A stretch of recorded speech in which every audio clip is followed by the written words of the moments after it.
On first down, they hand off to Marlon Mack. Huge hole, 50-yard line. He's at the 40, still going near sideline. He's at the 10. He's at the 5, and he will score. Touchdown, Marlon Mack.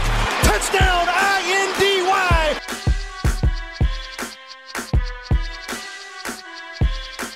And again, it's picked off. It's Darius Leonard. Leonard with a second INT, and he's streaking down the near sideline. He's at the 40. He's at the 30. He's at the 20. He's going to go. A pick six for the Maniac. Horseshoe is back, baby. The horseshoe is back. What is going on, Colts Nation? Welcome back to another episode of the Bring the Juice Colts podcast. We are going to be bringing you our preview of the Indianapolis Colts game versus the Tennessee Titans Week 2 edition. And we have our friends here from Tennessee Titans Weekly. Gentlemen, how are you doing this evening?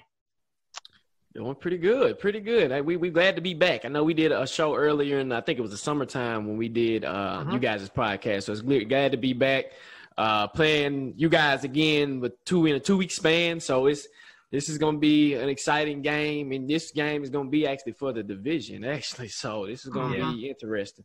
Yep. Yeah, man. We're excited to be here as well, man. Thanks again.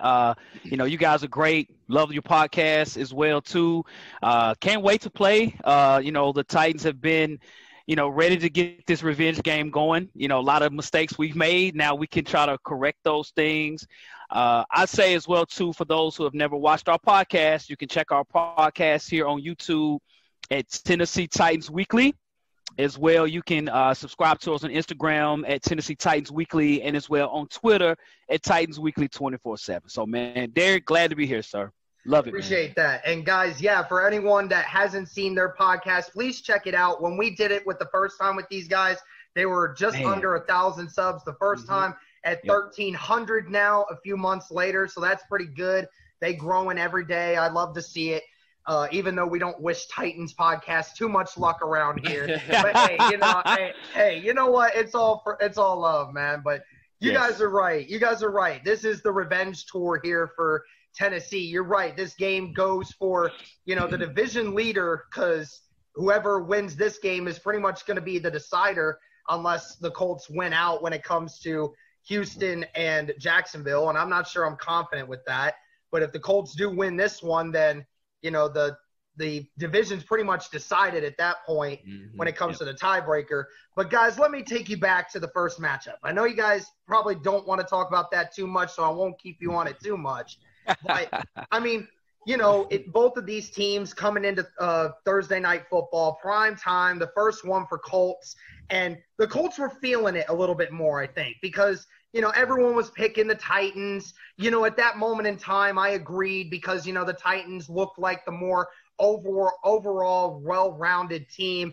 Everybody was picking the Titans. The Colts come in, try to make a statement, and they do, capitalizing on a lot of those.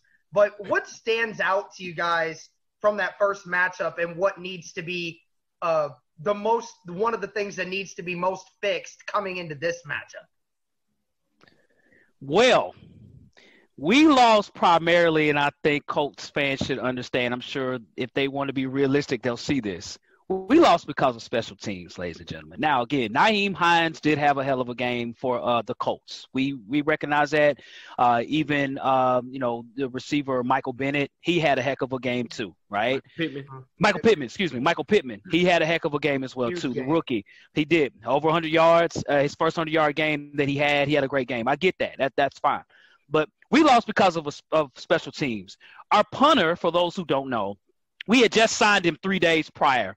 He was packing boxes for FedEx, okay? He literally dropped something at my house that same week, okay? And he comes in and he kicks a 35-yard per average punt. And one of the punts was 17 yards. After we stopped, after we got stopped, I get that. But then he kicked a 17-yard punt from the end zone, okay? That was an easy score for the Colts. I get that. You look at a blocked field goal as well. You guys scored on that. And we missed another field goal. So we had, probably at least 17 points just right there, right, that I just spoke upon. We lost because of special teams. We felt the game was pretty even, but the special teams is what caused the issue. Now we do have Brett Kern back. Brett Kern is arguably the best punter in the NFL. He's back, okay? I think that's going to make a big difference. We're also trying out some other field goal kickers as well. I think Gostowski still might be the kicker going into this game, but I think if we minimize those, This is going to be a great matchup. It will be. I think that's what's going to be different this game is special teams. We do have injuries, big injuries, but I think that's what we have learned from the last game. We have to correct that. So, and I agree with that. It was special teams. Also, there was a lot of drop balls in that game as well. There was a go-ahead touchdown that A.J. Brown did drop. That was could have been like a 50-yard burner. And I think that drop right there was all basically a momentum shifter. And that's when you seen the Colts really just kick it into gear on defense and offense. And time wasn't on our hands. And we, like I said, we go back to special teams. And just coaching decisions with that. And the Titans fan base is kind of on edge with Vrabel right now because of that decision. But the Colts brought the energy. They had the energy. They wanted to win. They wanted it more. Defense was flying everywhere. That's why y'all the number one defense in the league because of that, right? Mm-hmm. So facts, no paper. It was a number. It was a number of factors really that just went into that loss. And I think going into this game, we are limping even more going into this game with injuries that we do have. And it's just different from that game to this game. That game, I think you had a little bit more complete package. This game, we're going in, we don't know what we have. I mean, it can go either way. So it's just the difference is special teams. Like Hawk said, we get Brett Kern back. We do get some of the injuries that the injured players that we didn't have in that game. I know Humphreys didn't play, so I heard he practiced today, so he's coming back. Yep. He's a key guy on third downs for us that is our third down possession receiver that if we need, he bails us out. So for me, it's different things, but. Yeah, I totally get it. And Colts fans know a thing or two about dropping passes. We've had that for several years when Andrew Luck was there. That's never been a big thing there. But, and for special teams too, I mean, the Colts have one of the best special teams units in the NFL right now, so we understand that. And don't worry. Rodrigo with the glasses, your kicker from the SEC. Yes. Respect the specs, man. Yes. That's what we got the hashtag going. Boy is phenomenal for sure. Yes. And don't worry about the injury reports. I'm going to ask you guys to clarify on some of those injuries because I know there's a lot of them. There's one key one for the Colts that I'll mention here soon. But look, guys, both of these teams right now are 7-3, right? Both respective, right in the playoff race, right where they want to be. Both of these teams are coming off of great overtime victories. Obviously, the Colts beat the Packers at Lucas Oil, and then obviously the Titans win on the road against the Ravens. And believe me, Colts Nation was not happy about that at all, that you guys came all the way back.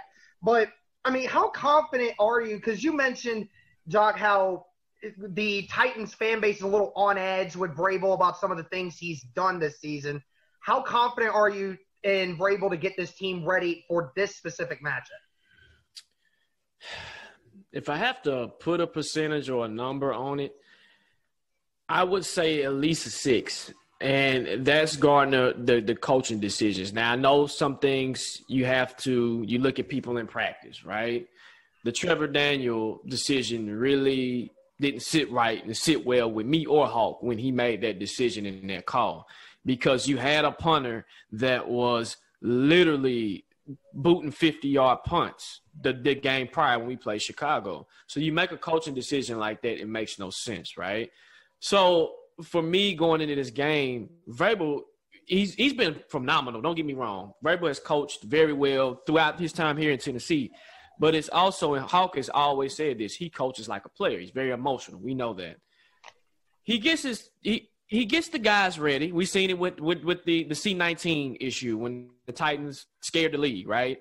He prepared them for that game. But for some reason, when it comes to the Colts, Vrabel is 1-3 against Frank Rice. I don't know if people know that, right? I don't know if it's a psyche thing. I don't know if it's a preparation thing. But going into this game, it seems to where Vrabel, he psychs himself out. I mean, literally, on paper, the Titans have the better team on paper. Now you can pluck some people away and be like, okay, well, they're kind of even now. But how he prepared the Titans when we played the Ravens versus how he has to prepare them when we played you guys, it has to be the same preparation, the same energy. My thing about the Titans this year is an energy factor, right? Something that I seen last week when we all know about the logo incident in Baltimore where we went on the logo, scuffed it up, whatever. When we tend to play in our division, specifically the Colts, you never see that energy. You never see it. As Colts fans, you guys know we got Tennessee's number. We know we're going to beat them. I got a real good friend. He's a Colts fan.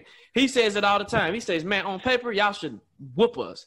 He said, but we have y'all number. It just is. But it's almost like the Colts and the Jaguars. The Jaguars literally have y'all number. Yeah, it's like they have our number. Yeah. It's true. They do. I mean, it's like a even kill. And I guess it's a divisional thing. But confidence for me, for Vrabel, is at a 6. I mean, just the questions and things he's done this year.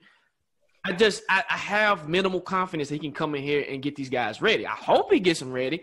The big thing for me is not hiring a defensive coordinator. That's the number one thing. When you don't hire a defensive coordinator, you're already being defiant, rebellion, right? You're trying to take on too much, trying to do too much. So in this instance, for me, it's a 6. The confidence is just not there with Vrabel this year as years past, and I had confidence because he didn't have to do too much. So that's for me, it's a 6, man. All right. Well, here's the thing. So let's just get into this injury report because we're talking about it quite a bit. And I don't know if you guys heard the news about a certain Colts player potentially not being able to play this week. Yes. But DeForest Buckner is on the COVID list. Now, it wasn't reported that he was positive, just that from what I heard is that he was in close contact with somebody who did. So they're going to have to monitor him over the next 5 days, and if he doesn't test positive, then he'll be able to play. But that's still a long shot. You know, that's a really big one for you guys, especially because DeForest Buckner changes the dynamic of that whole defensive line. And Derrick Henry, who already had 103 yards in the first matchup, he'll benefit a lot from that specifically. But talk to me a little bit more about some of these injuries for you guys, because you know, I'm not too deep on who you guys are missing, but I know Jadeveon Clowney was put on IR. I think another defensive lineman or two that were gone. I heard your offensive tackles are having an issue. So along the offense and defensive line, seems you guys are really struggling with depth right now. Yeah, we are. Our starting offensive left tackle is out for the season, torn ACL, right? One of the highest paid, one of the best tackles in the league is out. Jayon Brown, who took a dirty hit last week, who's been playing as our best inside linebacker, is out for the season with a broken elbow, right? Kenny Vaccaro has had injuries with concussion issues, our starting free safety. But Dory Jackson's been out all season with a knee injury, and he might not play this game either, right? Adam Humphries has been out because of concussion protocol as well. Roger Saffold, our offensive guard, has missed games as well. I mean, the list – I mean, I can just keep going. Like you said, Jadeveon Clowney's out with an injury. He'll be out at least 3 games. You know, we have had so many injuries to some of our top players. It's been unbelievable. But for some reason, we have been able to keep everything intact. We've been able to sign players like Breon Borders, our starting corner, who's been playing the best of all the DBs, maybe besides Amani Hooker, on our team. Right? You know, we've been signing guys as Ty Sambrello. He was a backup to Taylor Lewan. We signed him late. He did great. You know what happened to him last week against the Ravens? He's out for the season, right? Our second offensive tackle, right? So it's been a whirlwind of injuries. I give the Titans credit, again, the coaching staff credit on the fact that they've been able to keep everyone in bay. The biggest issue for us against the Colts. Now, I will tell the Colts fans this. Listen up, Colts fans. DeForest Buckner might not play. The simple fact that he's not playing might allow us to win this football game because we can run the ball against the Colts. Now, the Colts, again, top 3 in run defense. We see that, okay? We know that. The Titans are in the top 5 in the rushing offense as well. That's what the clash is going to be, those two, right? Now, DeForest Buckner's playing at an MVP level on defense. He really is. You guys got some ball players on defense. Oh, yeah. We know about Darius Leonard. He tackles everything in front of him. We know that, right? Yep. But I'm saying overall, with Buckner being out and what we do the best is running the football, that could run into our favor. So I'm really been paying attention to this Buckner. I got it on my alert on my phone under his player profile. Even if he goes to the restaurant, it's going to alert me, right? If he goes home to his mom's house, it's going to alert me. So I'm still waiting to see what's going to happen. So for us, man, you know, injuries have played a vital role. But I really think we have played very well outside it. Brett Kern, our punter, has been out. I mean, dude, you name it, except for Ryan Tannehill and Derrick Henry, everybody's been hurt. So I just hope that we come onto the shoe just like we do with the Baltimore Ravens. We come with that same energy as Jacques has stated. We don't do that with the Colts for some reason. We play like little brother against you guys, and that's a fact. We got to overcome that, man. So yeah. I mean, and you're right with DeForest Buckner and everything. I mean, who knows what his status is? And look, I'm gonna just tackle on this for Derrick Henry and that first matchup. Now, everybody knows Derrick Henry's got probably the nastiest stiff arm in all of the NFL. I'm not going to lie. He definitely, most human beings cannot take the stiff arm that this man can take. But ask your defensive tackle that got stiff arm when we played him. Yeah. Yes. 10-pound man. Exactly. See, that's the funny part this is what I was going to bring up because I think I don't think it was Bleacher Report. I think it was a social media called B/R Gridiron Gang. They posted a video from that game of Derrick Henry attempting to stiff-arm Kahari Willis, where he was pushed out of bounds. Like, he stopped Kahari from making the initial tackle, but he never put him on the ground, and Kahari still pushed him out of bounds. And then they were like, wow, this Derrick Henry stiff-arm. I'm like, really? Y'all are that stretched for content? That's the best one you can get? Like, you just said it. Later in the third quarter, he stiff-armed a 310-pound man and put him in the ground. You couldn't post that one? Like, that one was there. But yet you had to post one of Derrick Henry just keeping him at bay for an extra second and like, oh, no, I didn't actually put him on the ground. It's ridiculous for me when it comes to that. But all that being said, from all the injuries that you guys just listed, what is the game plan to compensate for some of those? I mean, what do you think the Titans should do? And, Jock, we'll start with you on this one. What do you think that they should do to game plan around some of these injuries they have? So with the Ty Sambrello injury, we do have Jamil Douglas. And he's not Sambrello. He's not Taylor Lewan. But the thing we do have going for us is he has continuity with our offensive line. So them boys have been playing together for like 3 or 4 years, right? We do have our first round pick, Isaiah Wilson, which, as the Titans know, and everybody in Titans Nation know, Vrabel and the coaching staff do not have no confidence in Isaiah at all. He suited up for the first time last week, helmet on. We thought he was going to go into the game. He was supposed to be brought here for a situation like this. He would be the right tackle. We kick Kelly to the left. Then you still have your two tackles in the middle, and then you got your center. That was the game plan from when we drafted him, just for the situation. But in this situation, we don't have him. So it's almost where the next man has to step up. That's literally what's happening right now. When Sambrello went down early when we played the Ravens, Jamil Douglas did show a sign of light. I was like, okay, I'm okay. Same thing with Sambrello. When Taylor got hurt, Sambrello showed me how I can keep up. Perfect. Okay. Next, we got Adam Humphries, who is actually coming back this game. He actually practiced today, so that's a good sign for that. So we actually do get our third down possession receiver who can catch the ball. So that's a huge thing for us to get him back, and that's an extra weapon that we do have. Then we go to the defense. We got Jayon Brown. So we got Will Compton. Shout out to Bustin' and the Boys podcast. Taylor Lewan, Will, shout out to y'all. But Will Compton has been serviceable, but he can be exploited in the passing game. He's not and run game as well. We played very well in the second half as a team when Jayon went out, but Will scares me. But we do have David Long Jr. Now, Colts fans, you might not know who that is. He was number 41 when we played the Patriots in the playoffs last year when Jayon went out. 51. 41 or 51? 51. 51. Yeah, okay, 51. He's Jayon Brown 2.0, just a lot faster. Okay. He was on the C-19 list, and I think he might be designated to return. Don't quote me on that. But if he does, that's who will start. And I feel comfortable with it because of his speed and his coverage ability in coverage. Kenny Vaccaro. So we had Amani Hooker last week. They stepped in for Vaccaro, had an interception last week, a couple of pass breakups, a couple of good tackles. He is, I call him Byard and Kenny mixed together, okay? He's a hybrid safety who at Iowa, I think, won the Defensive Player of the Year in their conference. So he's very solid. So he leads our secondary in interceptions with 3. So with him, if Vaccaro can't go, which I heard Vaccaro practice as well, then we do have that safety net as well. So we have things in place, and this is where Vrabel does do a good job. Mentality with Tennessee is the next man up. I have the same mentality. Hey, next man up. Let's finish the process. Hey, we can't go out here and get scared, but the next man up. So for me, that's my game plan of how I would scheme it. Keep it how it was when we played the Ravens, and let's see what we got. But we do got some key pieces coming back. Yep. Right.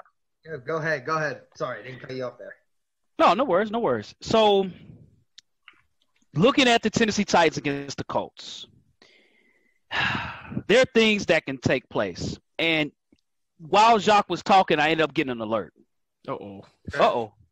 You know what the alert said? I looked at it. It says, I know what it is. DeForest Buckner. Oh. What does that mean, ladies and gentlemen? Out. Now, again, I don't know if it'll change. I have no idea. But that's the alert that I got, and I'm not kidding. Wow. Even if you could see it, it says DeForest Buckner. Out. You see it. Out. Okay. Hold on. Yeah. Now they were saying that because the Colts had not officially stated whether or not he was positive or not, but most people are assuming based off of because they said originally that you have to be negative for 5 days after you're close to somebody, and therefore you have to be negative for 5 days in order to play. So he would be able to play with this if he stays negative all the way to Sunday. But right now they're saying, well, he's out because, he's not going to be able to practice. He's not going to be able to do anything because he has to isolate due to the fact that he's so close. So they're presuming he's out until they get a positive. Once they get the actual positive, then it's like, then it's correct. And ladies and gentlemen, if he plays, he plays. It's whatever, right? I think he's going to play. And if that's the case, we'll be prepared because, again, I felt offensively we did a pretty decent job against the Colts defense. And the Colts defense, have a very good defense. Again, statistically number 2 in the league overall in defense, just behind the Rams, right? Yeah. So I think for us, again, when we played you guys just 2 weeks ago, I felt we were pretty even offensively. I think the struggle that we had again was, covering the running backs with Nyheim Hines. He was doing a hell of a job catching the football out the backfield. I think we'll make those adjustments. A lot of times the Titans don't play the same the next go around. We'll make those adjustments. But we have to be careful on as far as for us, are we going to be able to run the football against the Colts? I think if we're able to be successful in that regard and use play action, I think it will happen. Now, I give the Colts credit, and me and Jacques says this all the time. Honestly, the best coach team in the NFL is the Indianapolis Colts. I don't know if Colts fans will agree with that. No, they would not agree with that. We see that. No, we see that. Okay, I said this earlier about the Colts DBs. Now, I like your rookie, Julian Blackmon. He's actually one of the best rookies in the league, okay? He is, okay? Probably the best defensive rookie in the league right now. Right, he might be. He had an interception on Aaron last week, didn't he? Yes. It was the forced fumble in overtime. Okay, gotcha. He forced a fumble, yes. Dude is pretty good. But overall, your DBs, even some of your linebackers except for Darius Leonard, those guys are okay. They're all right. They're not household names and don't scare nobody. I think defensively, when you look at the cover 2 and how the Colts play, they play great. Closed again. Xavier Rhodes, I got you, man. But he's okay. He's straight. But the Colts, interceptions. He got 2. Yeah, I got you, man. But it's the scheme. That's what I'm saying about the scheme of the Colts. The Colts run fast. They play fast on defense. Okay, so I think for us, honestly, it's going to be based on how we play on offense. Can we run the ball, and can we get Derrick Henry 130 yards rushing? Can Ryan Tannehill get 250 and 2 touchdowns to A.J. Brown? Because A.J. Brown had a big drop against you all, if you guys don't remember. Yeah, I remember. Okay, that was a touchdown. That would have changed the whole game. That was a touchdown, and we dropped the ball. Right. Exactly. A.J.'s a problem. So, again, it's open. It's for us. But can we execute? And it's going to help us if DeForest Buckner does not play. If he plays, it is what it is. But if he doesn't, that's going to hurt the Colts. And I think we'll be able to run the football. So we'll see, man. We'll see. Here's the thing. There's the one thing that does scare me that I'll mention. I got 2 things left for you guys before we get to score predictions here. But yes, one thing that does scare me is if DeForest Buckner does not play. We're already potentially down our best defensive end in Danico Autry, who on the season has 6 sacks. So he got to Tannehill, I believe, twice in that game. So, I mean, he knows how it works. And things like that. But I mean, I'm afraid that if DeForest doesn't play, then we're going to have to bring more blitzes, which is going to affect how we play the zone, which it might affect how we play on defense, which might free some things up for you guys on offense. Okay, so I only got a couple minutes here on this call, but let's go ahead and get this through here. Who has the most to prove on your offense? Because, Tannehill, he was good in the first half, but again, got pressured a lot in the second half, didn't really do anything. A.J. Brown with one catch on the game. That is not going to win you games if your best wideout's only getting one catch. Derrick Henry, he had 100 yards, but, a couple of those were off of 15, 20-yard runs. His average kind of deceives you on how overall the runs came. So which of those three, just a quick explanation, which of those three has the most to prove in this game? So for me, it's Arthur Brown, A.J. Brown. Okay. Because A.J. Brown of late has had key drops. And in that Colts game, he only had one catch and I think 4 or 5 drops and one big drop that would have been a touchdown. When we played the Ravens, he had a couple of drops, okay? Simple catches, a catch that an NFL receiver should make, right? He picked it up in overtime. He picked it up in the fourth quarter when we needed him to. But in this game, he has a lot to prove because he's there. He's up there. But with these drops, you're killing us, man. You're making Tannehill look like he's a trash quarterback, which we know that's not the case, okay? Right. So for me, it's Arthur Brown. He has to have a big game. He has to know, hey, man, I'm bigger, I'm stronger, I'm faster than these DBs that we have out here. You see what he did to the Ravens? Literally, ran through Patrick Queen, okay? So for me, it's A.J. Brown. So for me, I know you were speaking on Derrick Henry. Derrick Henry did average 5 yards a carry. So he ran pretty well against the Colts. But I think it's Ryan Tannehill. Ryan Tannehill has the most to prove because I think when you look at the stats, he had only 147 yards passing. So when you look at it like man, that's not a whole lot. He had 1 touchdown, no picks. But it could have been more if A.J. Brown would have made catches. Corey Davis would have made catches. If those happened, he would have had 200, 300 yards passing. So I think for him coming into the game, it's like, oh, they think that I'm weak. I mean, everyone's just going to just look at Derrick Henry and just try to go after him. It's on me, Ryan Tannehill. It's on 17. So who has the best 17 on the field is what I'm going to be worried about. Is it Ryan Tannehill or Phillip Rivers? Give me Ryan Tannehill, sir. And we're about to talk about that real quick because, Phillip Rivers over these last 4 games, 10 touchdowns to 2 interceptions, has been doing real good. He's been picking up the pace. Receivers are finally starting to get in groove. Jonathan Taylor just had a 20-rush, 90-yard game, which would have been much better if the offensive line just wasn't holding in the fourth quarter so much and bringing all those big runs back. The offense is starting to finally find a little bit of groove, starting to figure it out. Phillip Rivers has had 300 yards plus in the last 3 games alone. Are you more afraid of this offense now than what you were the first matchup? No. I'm seeing no. I'm seeing no. Nope. Okay. Nope. Nope. All right. I'll if we score more than 34 on y'all, I'm just saying. And that came from the that's not happening. Hey, shout out to Breon Borders, by the way, who held T.Y. Hilton to what was it? 1 catch? Or 1 catch. 1 catch. Hey, I don't care about T.Y. Hilton's numbers. He don't even care about his own numbers. I care Michael Pittman's going off, and so far that boy's doing it. Okay. Yeah. Couple minutes but here. Pittman's not even the leading receiver for the Colts. Like it's Pascal, the former Titan. Yeah, I know. Pittman's picking it up now. Because Michael Pittman was gone for 4 weeks, dude. Yeah, I got you. Good point. Pittman's now asserted himself as the number 1 receiver role because he's felt the most confident. He's had the biggest games. But I understand. Let's get into the score predictions here, guys. Jock, we'll start with you. Give us a score prediction. Who's going to win this? I want to see it. So for me, I'm sticking to my guns that I had in the summertime when we did our prediction show. All right. It's let me say this. It was perfect for us to play the Ravens before you guys because what that did was it gave us confidence. And I know it's the Ravens, and I know the Ravens beat you guys. I know that.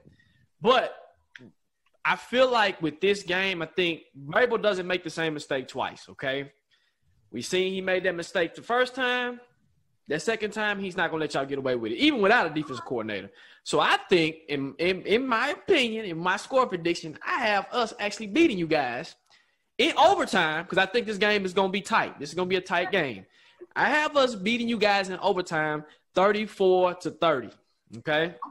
All right. Okay. All right. Okay. That's not bad. Going 2 overtime games in a row. Jeez, that's a lot. Yep. So in the preseason, as Jacques stated as well, I had the Colts and the Titans to split this year. So since the Colts have already beaten us, I'm sticking true to what I say. I'm saying the Titans will win this game as well. I know it's a road game, and I think the Titans, again, have confidence coming in. I'm saying 27-24 with a late fumble by Jonathan Taylor, who's known to cough the ball up a little bit, right? Come on. And the offensive line on the year, bro. Yeah, I know. He did that in Wisconsin, and he likes to kind of carry kind of loose. And then the offensive line for the Colts have been not playing as great as they've had in the past. They have a lot of penalties. Against you guys the last time, though. Yeah, they had a lot of penalties against us too. They had a lot of penalties. That gave us an opportunity. They're playing on discipline.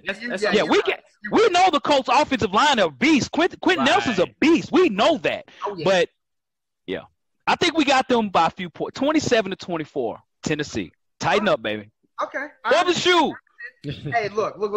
I was so happy last week when I did my preview with Tom Grossi, who is a Packers podcaster.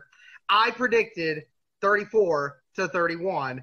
Sure enough, that's what the Colts did. Wow. I think it's going to transfer over this time. Okay. And I know I said with y'all that we would split. But after beating y'all in your own stadium, I don't think that Indianapolis is going to take it for granted being in their home stadium this time. So I predicted a little higher scoring this time, though, 35-31 Indianapolis. I think that Tennessee's going to figure it out on offense a little bit, is going to get some more points there. But I still think the Colts will pull it out.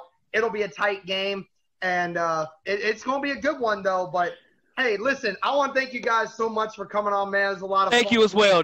Dude, this is fun, dude. This is great. Absolutely. And as Cody would like to say, and he's probably said it to you guys before, good luck to you guys, but not too much luck. Like it. Yes. Likewise. Yes, likewise. Exactly. All right. Thank you guys so much again. Thank you for everyone tuning in. And as always, go Colts.